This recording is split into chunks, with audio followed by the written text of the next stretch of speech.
Hello, dear students. Today we are going to start new topic of unit solution, and the main topic is colligative property.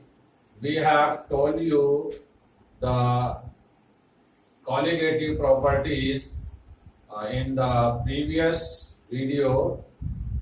There are four colligative properties. First is relative lowering in vapor pressure. Second, elevation in boiling point. Third, depression in freezing point. And fourth one is osmotic pressure.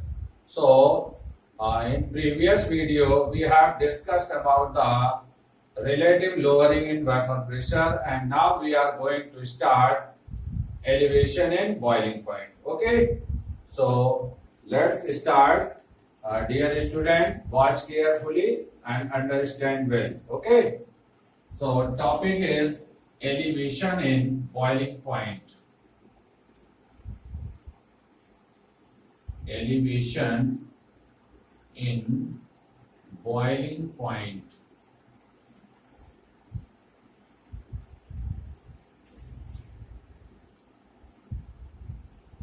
तो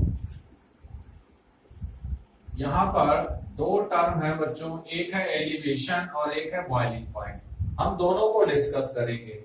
what is the meaning of elevation? Elevation means होता है increment. Increment, okay, means वृद्धि. Increment means वृद्धि. ठीक है, या हम ये कह सकते हैं ऊपर की ओर चढ़ना, दैट इज एलिवेशन. ठीक है ना, go upward direction, that is elevation. And boiling point क्या होता है student? Boiling point the temperature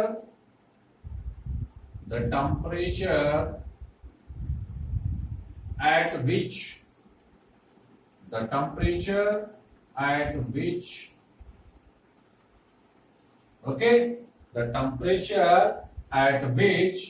the vapor pressure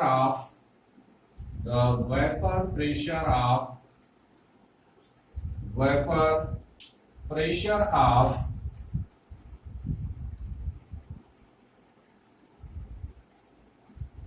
liquid become equal to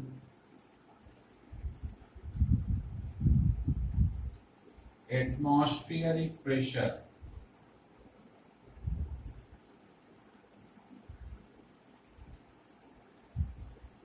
ठीक है ना, that is called boiling point.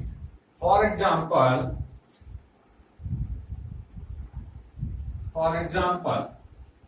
water boils at 373 Kelvin temperature. ठीक है ना, water boils at 373 Kelvin temperature. It means the vapor pressure of water at 373 Kelvin temperature become equal to atmospheric pressure. What is the value of atmospheric pressure? अगर हम बात करें atmospheric pressure की, तो ATM में 1 एटीएम होता है. Atmospheric pressure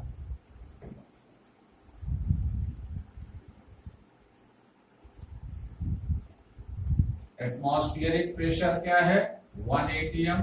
ठीक है ना, और अगर हम इसको बार में इसकी वैल्यू हम देखें तो बार में इसकी वैल्यू कितनी होती है? बार में इसकी वैल्यू होती है 1.013 बार. ठीक है ना, इसका मतलब क्या हुआ कि 373 केल्विन टेम्परेचर जब हो जाएगा वाटर का, तो वाटर का वेपर प्रेशर 1 एटीएम कहिए कि 1 एटीएम हो जाता है या 1.013 बार हो जाता है, क्योंकि एटमॉस्फेरिक प्रेशर की वैल्यू कितनी होती है, एटीएम में 1 और बार में 1.013 बार। ठीक है ना, बात समझ में आ गई। अब हम यहां बात करते हैं एलिवेशन इन बॉइलिंग पॉइंट की, मींस बॉइलिंग पॉइंट में वृद्धि। तो स्टूडेंट, जैसा कि मैंने प्रीवियस वीडियो में आपको सिखाया था कि जब हम किसी लिक्विड को हीट करते हैं, ठीक है ना, तो हीट करने पर क्या है, उस लिक्विड की जो अपर सरफेस के जो मॉलिक्यूल्स होते हैं वो हीट एनर्जी को एब्जॉर्ब करते हैं और एब्जॉर्ब करके उनकी काइनेटिक एनर्जी बढ़ती है और उनके जो बॉन्ड्स होते हैं, इंटरेक्शन फोर्सेस होते हैं, वो सारे ब्रेक होते हैं। उसके बाद ये जो मॉलिक्यूल हैं ये सब स्कैप करते हैं और वेपर फॉर्म में एयर में आ जाते हैं और यही फिर प्रेशर एक्सर्ट करते हैं, उसी को हम वेपर प्रेशर कहते हैं। वही वेपर प्रेशर जब 1 atm हो जाता है तो ये जो लिक्विड है दिस स्टार्ट बॉइलिंग। ठीक है ना। अब जब आप इसमें कोई नॉन वोलाटाइल सॉल्यूट ऐड कर देंगे, क्या ऐड करेंगे, नॉन वोलाटाइल सॉल्यूट ऐड करेंगे, तो वो नॉन वोलाटाइल सॉल्यूट जो होगा वो डिसॉल्व हो करके फिर उसके मॉलिक्यूल क्या होगा, अपर सरफेस पर उसके मॉलिक्यूल्स आ जाएंगे। ये आ गए। और ये नॉन वोलाटाइल है, हम पहले भी आपको बता चुके हैं। नॉन वोलाटाइल का मतलब जिनके मॉलिक्यूल वेपर फॉर्म में नहीं आते, ठीक है ना, जिनके मॉलिक्यूल इवोपरेट नहीं होते। तो जब हम ऐसा सॉल्यूट यूज करेंगे जैसे सुक्रोज, ग्लूकोज, यूरिया, ठीक है ना, ऐसे सॉल्यूट को जब हम डिसॉल्व करेंगे तो after dissolving they comes at the upper surface. अब जब अपर सरफेस पर सॉल्यूट के पार्टिकल आ जाएंगे तो स्पेस तो उतना ही है, एरिया तो उतना ही है अपर सरफेस का, तो क्या होगा, number of molecules of liquid और you can say number of molecules of solvent वो पहले से कम हो जाएंगे। ठीक है ना। जैसे एग्जांपल मान लीजिए कि 12th क्लास में 40 स्टूडेंट बैठ सकते हैं। अब 40 स्टूडेंट की जगह वहां पर कुछ टीचर्स आकर के क्लास में आ जाए तो क्या होगा, स्टूडेंट को, टीचर को बैठने के लिए स्पेस देना पड़ेगा। तो अब जब वहां टीचर बैठ जाएंगे तो स्टूडेंट को क्या होना पड़ेगा, क्लास से अलग होना पड़ेगा। तो अपर सरफेस पर नंबर ऑफ स्टूडेंट या ये कहिए number of molecules of liquid क्या हो गए, कम हो गए। जब कम हो गए तो वेपर में जाने वाले, स्कैप करने वाले लिक्विड के मॉलिक्यूल कम हो गए, तो number of molecules of liquid in vapour phase कम हो जाएंगे, जिसकी वजह से क्या होगा, वेपर प्रेशर डिक्रीज हो जाएगा। वेपर प्रेशर डिक्रीज हो गया तो अब उसे एटमॉस्फेरिक प्रेशर तक पहुंचने में क्या होगा, ज्यादा टेम्परेचर की जरूरत पड़ेगी। ठीक है ना।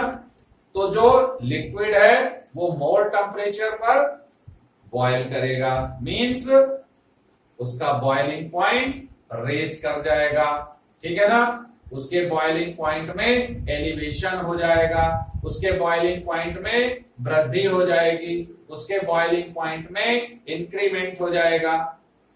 एक एग्जांपल लेते हैं, जैसे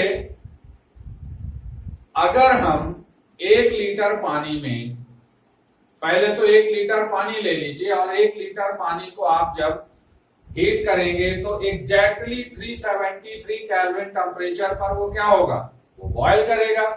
लेकिन अगर उसमें आपने क्या किया, 1 मोल सुक्रोज को ऐड कर दिया, ठीक है ना, 1 मोल सुक्रोज को ऐड कर दिया, तो 1 मोल सुक्रोज ऐड करने पर अब वो 373 केल्विन पर बॉयल नहीं करता, अब वो 373, वाटर तो 373 केल्विन पर बॉयल कर रहा था, लेकिन जब सुक्रोज 1 मोल सुक्रोज ऐड कर दिया हमने, 1 मोल सुक्रोज, तो अब वही जो सॉल्यूशन है वो बॉयल कर रहा है 373.52 केल्विन पर।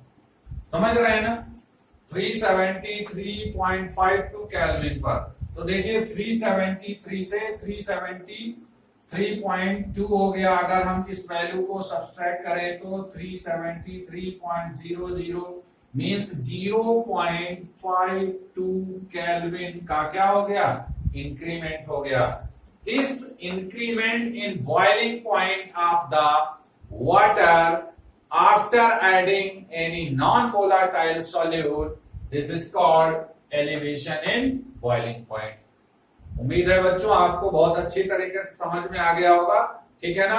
अब हम इसको आगे डिस्कस करते हैं, किसमें, इसको हम डिस्कस करेंगे ग्राफ से, फिर उसके बाद इसका हम फार्मूला निकालेंगे, ठीक है ना। तो अभी ध्यान से देखते रहिए, कंटिन्यू अभी चल रहा है, ठीक है ना। चलिए आगे देखते हैं, पहले ग्राफ से इसको समझ लेते हैं।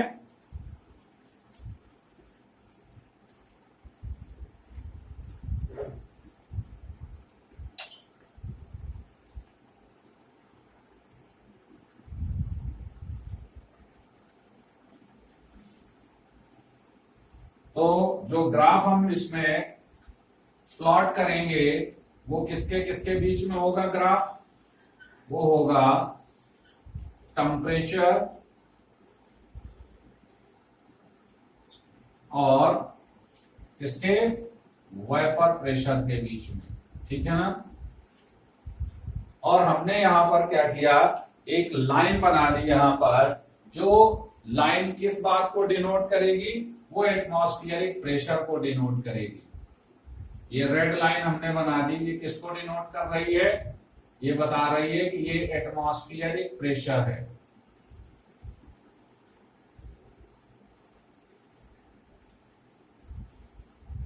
मींस इस जगह पर जो प्रेशर है वो 1 atm है, या आप कह सकते हैं 1.013 बार है यहां पर, ठीक है ना बच्चों, बात समझ में आ रही है। चलिए अब हम यहां पर लेट कर लेते हैं, let the boiling point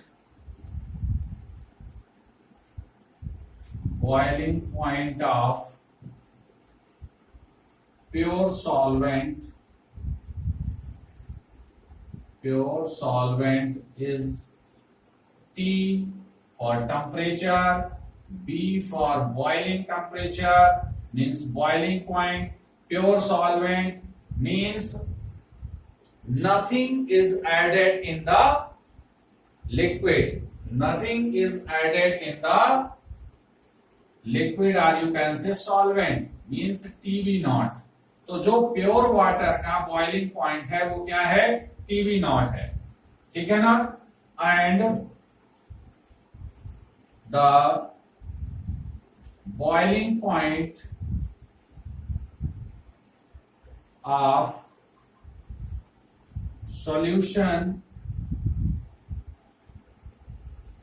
solution means after adding any non-volatile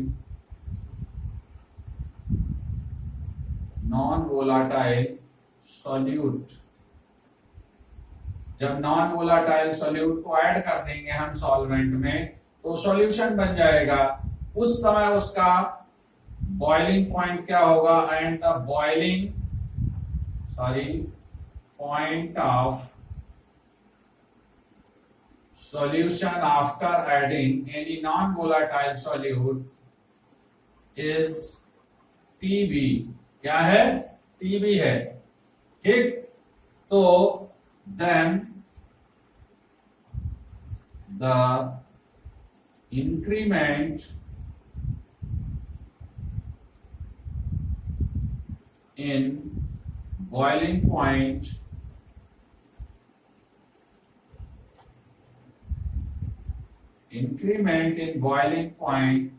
will be क्या होगा, TB is greater than TB naught means TB minus TB naught is equal to delta TB। इसको हम क्या कहेंगे, डेल्टा TB। तो जो डेल्टा TB है बच्चों, that is elevation in boiling point. तो मैं यहां पर लिख सकता हूं कि हम किसकी बात कर रहे हैं, हम बात कर रहे हैं डेल्टा टीबी की, ठीक है ना। Elevation in boiling point means क्या है, डेल्टा टीबी। अब देखिए बच्चों, हम नॉर्मल टेम्परेचर पर अगर हम किसी का वेपर प्रेशर देखेंगे तो मान लीजिए नॉर्मल टेम्परेचर 25 डिग्री सेल्सियस है, ठीक है ना। यहां पर जो हमने टेम्परेचर लिया वो कितना ले लिया, 273 के ले लिया, तो यहां पर ये हो गया आपका 298 के, है ना। और यहां पर जो है उसका टेम्परेचर हो गया 373 के। अब अगर हम वाटर का एग्जांपल लें, ठीक है ना, किसका एग्जांपल, वाटर का एग्जांपल लें, तो हम रूम टेम्परेचर पर ऑब्जर्वेशन कर रहे हैं। Room temperature means 298 kelvin. उस समय उसका वेपर प्रेशर कुछ मान लीजिए यहां पर होगा। तो अगर हम इससे इन दोनों को ऐसे मीट कराएं तो यहां पर जो पॉइंट मिलेगा वो हमको ये पॉइंट मिला। तो यहीं से ग्राफ का जो कर्व है यहीं से स्टार्ट होगा। बच्चों बात समझ में आ रही, इस पॉइंट से स्टार्ट होगा, हम इसको हटा देते हैं, ठीक है। तो अब जैसे जैसे हम टेम्परेचर बढ़ाते जाएंगे तो वो 373 की तरफ जाएगा, 298 से 373 की तरफ, और वेपर प्रेशर जो होगा वो इंक्रीज होकर के 180 एम की तरफ जाएगा। अगर हम पहले से ही ग्राफ में यहाँ पर आइडिया ले लें कि यहाँ पर ये जो पॉइंट आ रहा है, ये डॉटेड लाइन करने से ये किसका आ रहा है, 373 का आ रहा है, ठीक है।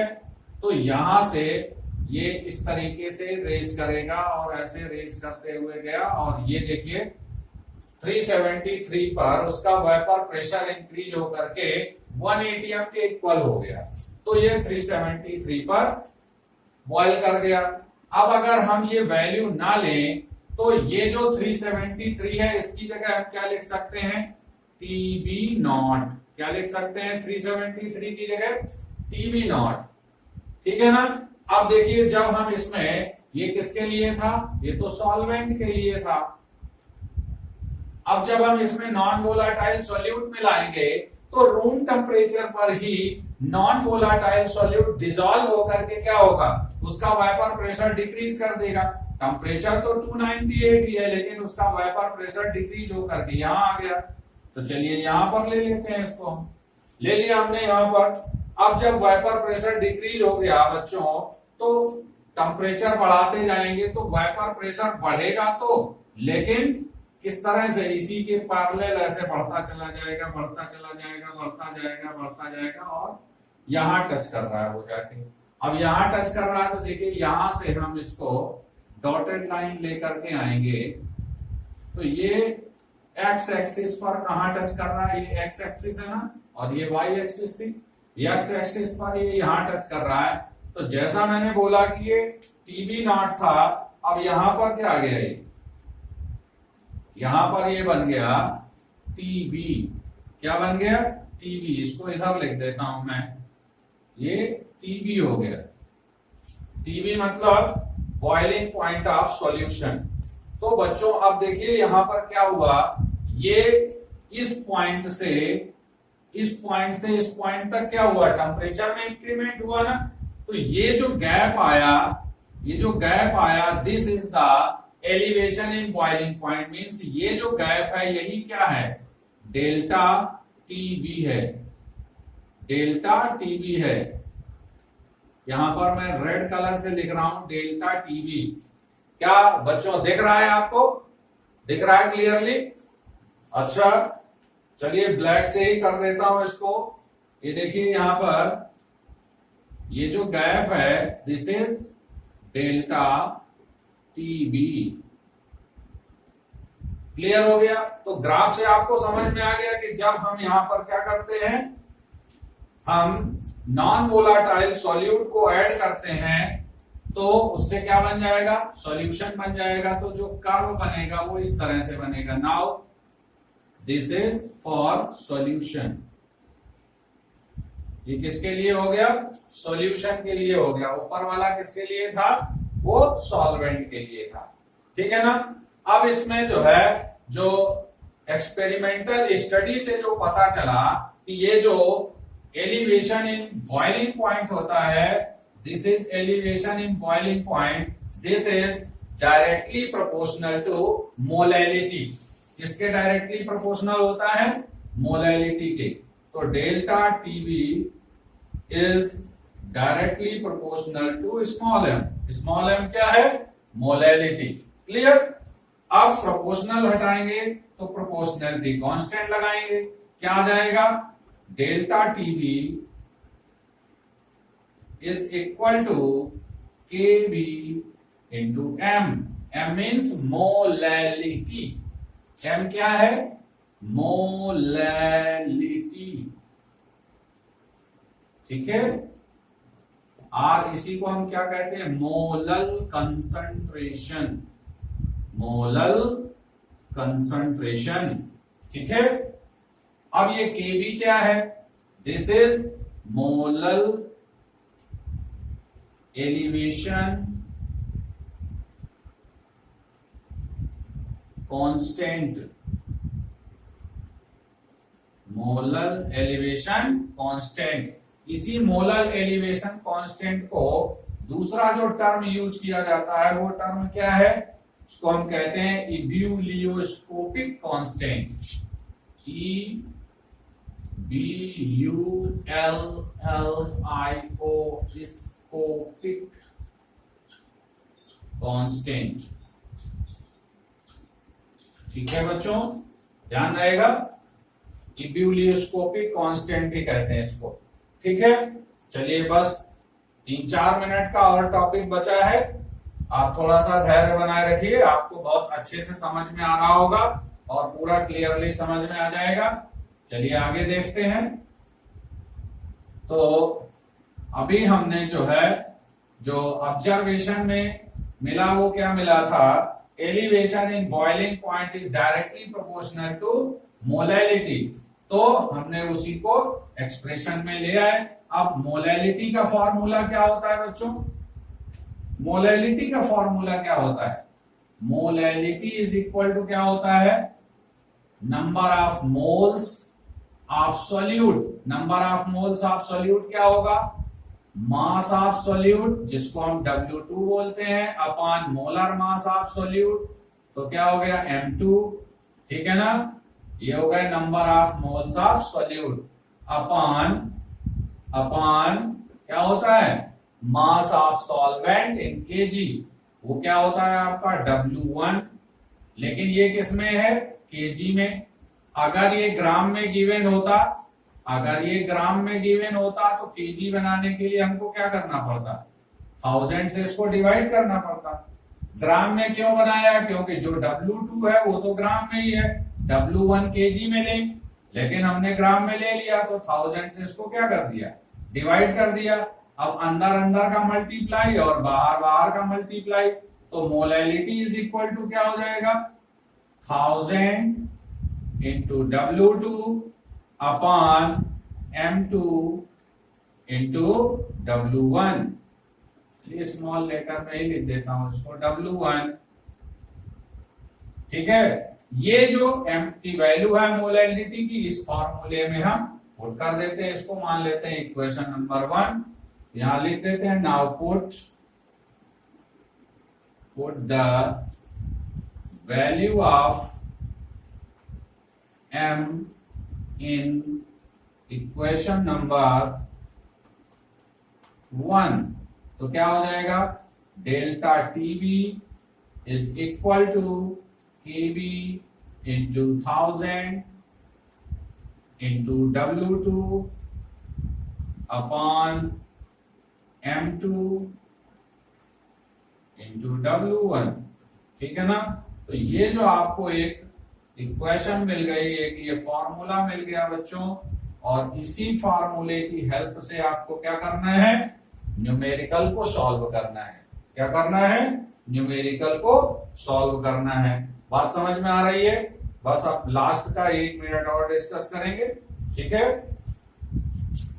चलिए देखते हैं आगे।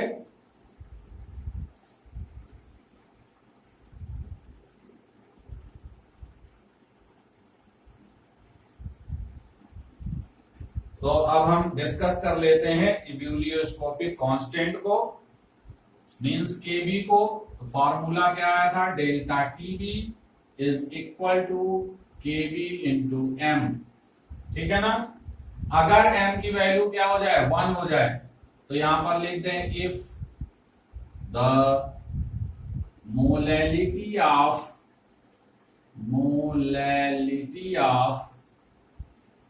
solution is 1, ठीक है ना, is 1, और आप लिख सकते हो यूनिटी, देन अगर हम m की जगह 1 कर दे तो delta TV is equal to KV, then the elevation in boiling point,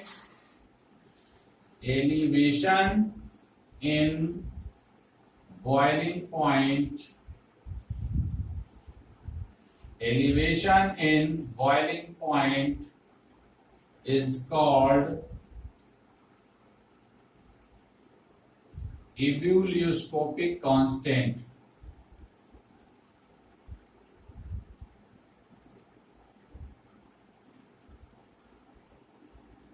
ठीक है बच्चों, समझ में आ गया आपको।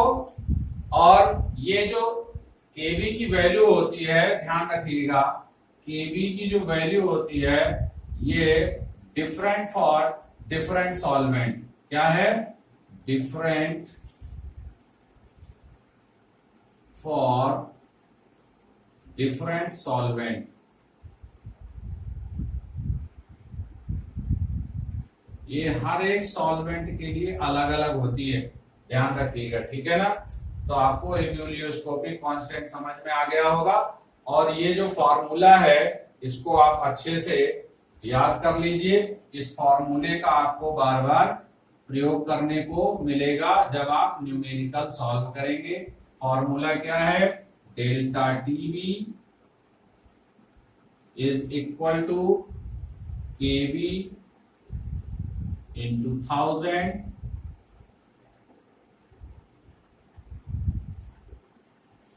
ठीक है ना, into W2 upon M2